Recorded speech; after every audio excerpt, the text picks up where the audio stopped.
Bismillahirrahmanirrahim. Assalamualaikum warahmatullahi wabarakatuh. Puji syukur kita panjatkan kehadirat Allah Subhanahu wa ta'ala yang telah memberikan kita rahmat serta hidayahnya sehingga kita bisa mendengarkan ceramah ini. Sholawat serta salam semoga selalu tercurahkan kepada junjungan kita Nabi Muhammad Rasulullah Shallallahu Alaihi Wasallam beserta keluarga dan sahabat-sahabatnya yang kita nantikan syafaat beliau di yaumul qiyamah. Hari ini saya akan memberikan ceramah yang berjudul Ramadan Bulan Al-Quran, merajut kembali hubungan dengan kalamullah. Dalam suasana yang penuh dengan keberkahan ini, marilah kita merenungkan sejenak. Bulan Ramadan bukan sekedar menahan lapar dan dahaga saja, bukan juga soal menahan hawa nafsu saja, melainkan bulan Ramadan memiliki julukan khusus, yaitu Syahrul Quran atau bulan Al-Quran, di mana Allah Subhanahu wa ta'ala berfirman dalam Quran surat Al-Baqarah ayat ke-185 yang berbunyi A'udzubillahi minasyaitonirrajim.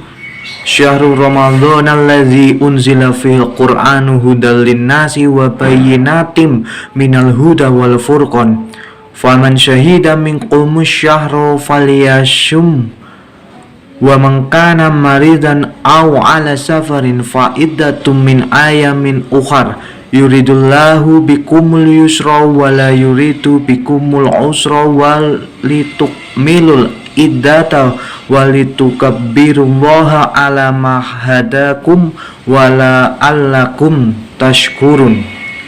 Bulan Ramadan adalah bulan yang di dalamnya diturunkan Al-Quran sebagai petunjuk bagi manusia dan penjelasan-penjelasan mengenai petunjuk itu serta pembeda antara yang hak dan yang batil.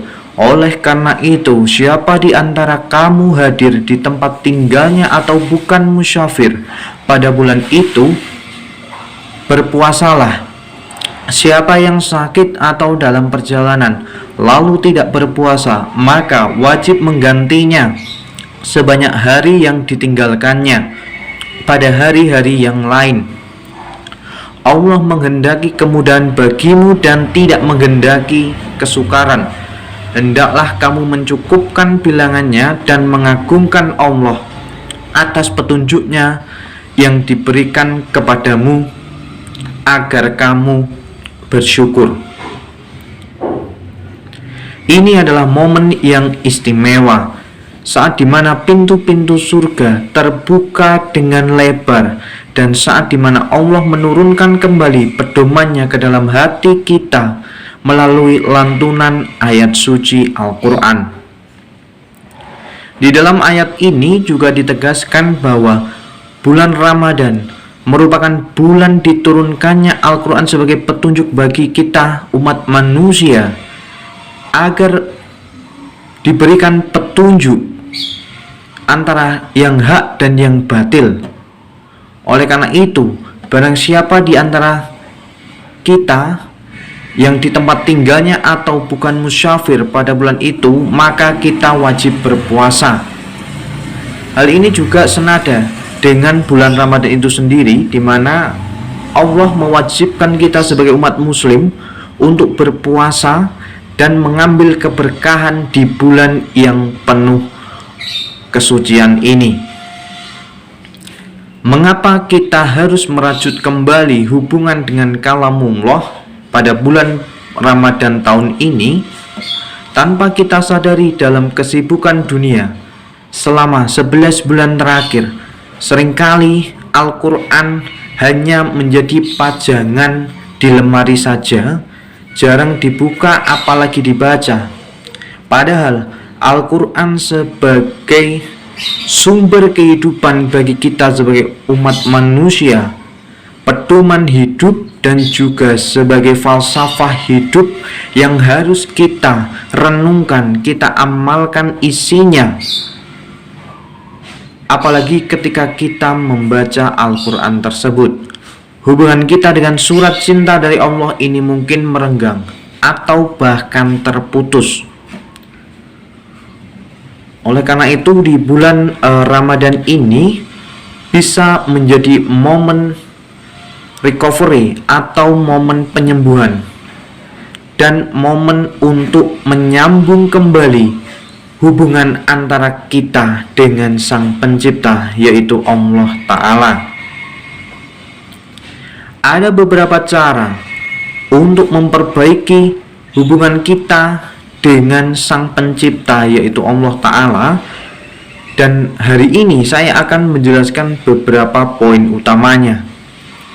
Yang pertama, meningkatkan kuantitas bacaan atau tadarus.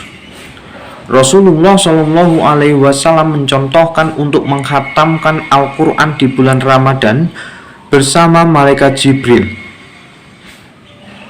Tingkatkan target bacaan yang akan kita lakukan. Jadikan target harian, bukan hanya sekedar semampunya.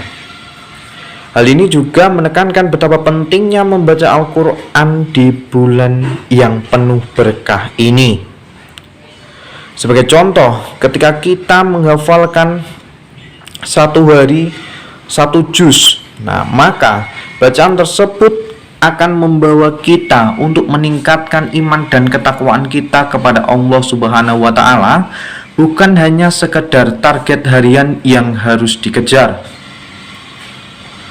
Meningkatkan kuantitas bacaan di dalam Al-Quran juga harus beriringan dalam mengamalkan ayat-ayat suci yang kita baca.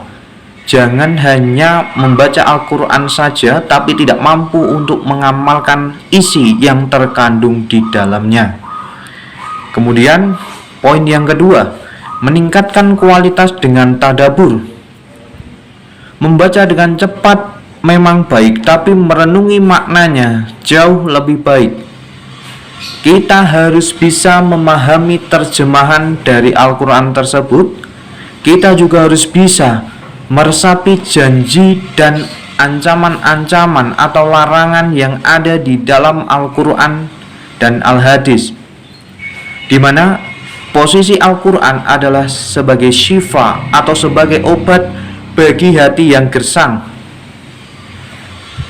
Hati yang merasa gersang atau hati yang merasa terluka, maka bisa diobati dengan cara membaca Al-Quran dan terjemahannya.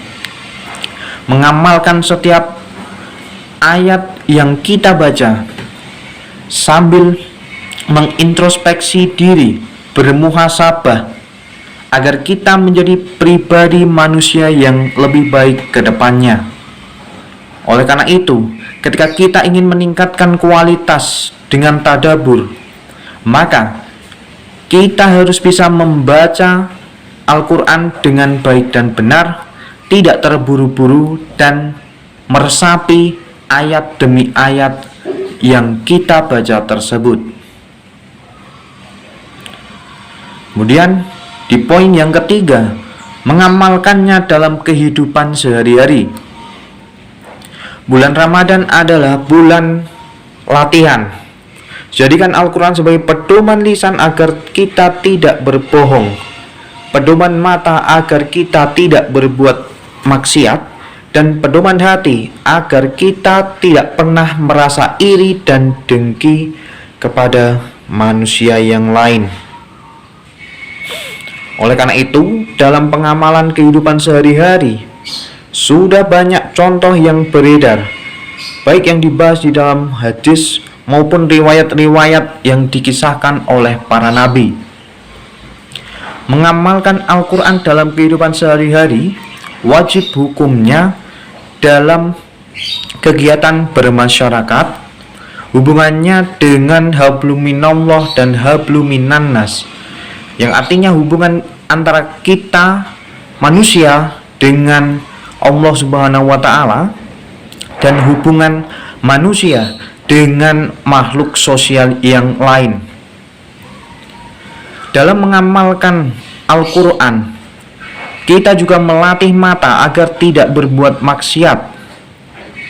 Perbuatan maksiat sangat dilarang oleh Allah Ta'ala, karena perbuatan ini seperti mendapatkan satu tiket ke neraka, di mana perbuatan maksiat dosanya sangatlah besar jika dibandingkan dengan dosa-dosa kecil yang pernah kita lakukan.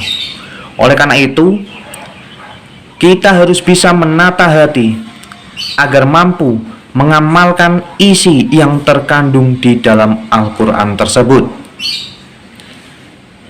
Akhirnya, mari kita jadikan Ramadan tahun ini berbeda dari tahun sebelumnya.